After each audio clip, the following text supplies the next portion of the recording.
Alors, très chers amis, il y a de ça quelques jours, j'étais à une bar mitzvah. Et le bar mitzvah nous a posé la question dans son discours, pourquoi à propos de la Avera, il est dit que quand un homme faute, il est le mari de la Avera.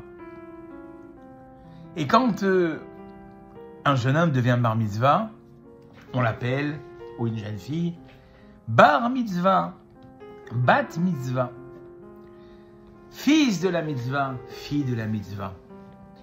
Et ce bar mitzvah nous a donné une réponse tout à fait sensationnelle. Parce qu'à propos de la Avera, cela ressemble à un mariage. Malheureusement, des fois quand dans un couple ça ne va pas, eh bien on se sépare. Alors que un père avec ses enfants, une mère avec ses enfants, eh bien ils sont inséparables. A dit le bar mitzvah, quand quelqu'un faute, ou un homme ou une femme faute, il est simplement Baal Avera, Baalat Avera. Elle est mariée avec cette Avera. Est-ce qu'elle peut s'en séparer? Oui. Mais quand quelqu'un fait une mitzvah, cette mitzvah devient comme son fils. Cette mitzvah devient comme sa fille. C'est pour la vie. Et je pense que cette idée, très chers amis, à quelques heures de Yom Kippour, un jour et demi, nous devons l'avoir en main. Très souvent, quand arrive le jour de Kippour, on se dit, mais avec le sac que j'ai, comment je peux me présenter devant Dieu? Tu peux divorcer de tes avérotes. Ces avérotes peuvent se séparer de toi. Et voilà pourquoi, très chers amis, il est de la plus haute importance de profiter de Yom Kippour. Vous savez que, il n'y a pas longtemps, on a raconté à propos de Bill Gates, un des milliardaires sur la planète. Il a été interviewé. Et la journaliste a dit, Monsieur Gates,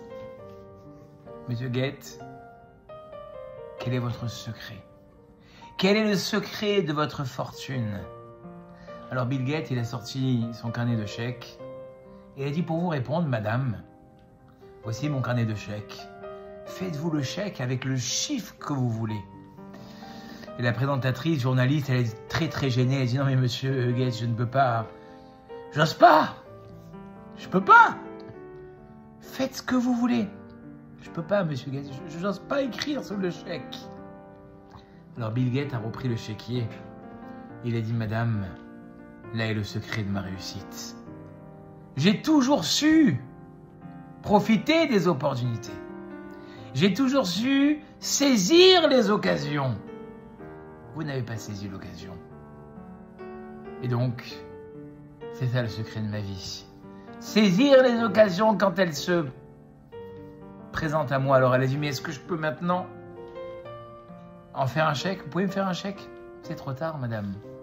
L'occasion est passée.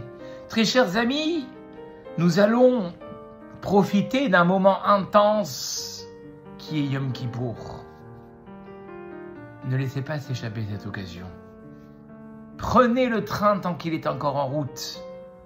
Afin de pouvoir avoir la meilleure des années, investissez-vous dans vos prières. Comme je l'ai dit à mes élèves tout à l'heure encore en sortant des cours, n'allez pas à la synagogue sans un livre pas traduit. Prenez un livre traduit pour comprendre les tenants et les aboutissants des prières.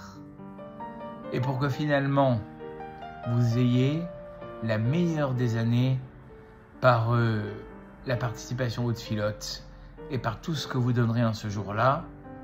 Je vous dis Gmar Chatima Tova, que vous soyez inscrits et scellés à la fin de Yom Kippour dans le livre de la vie, de la réalisation de vos projets, de la bonne santé, de la paix en Israël, de la libération des otages, de la guérison des malades et de toutes les réponses que vous attendez depuis des années, que cette année vous soyez répondus sur toutes vos attentes, le mariage de ceux qui en ont besoin, la parnassa pour ceux qui en ont besoin, la santé avant tout la santé dans tous les domaines.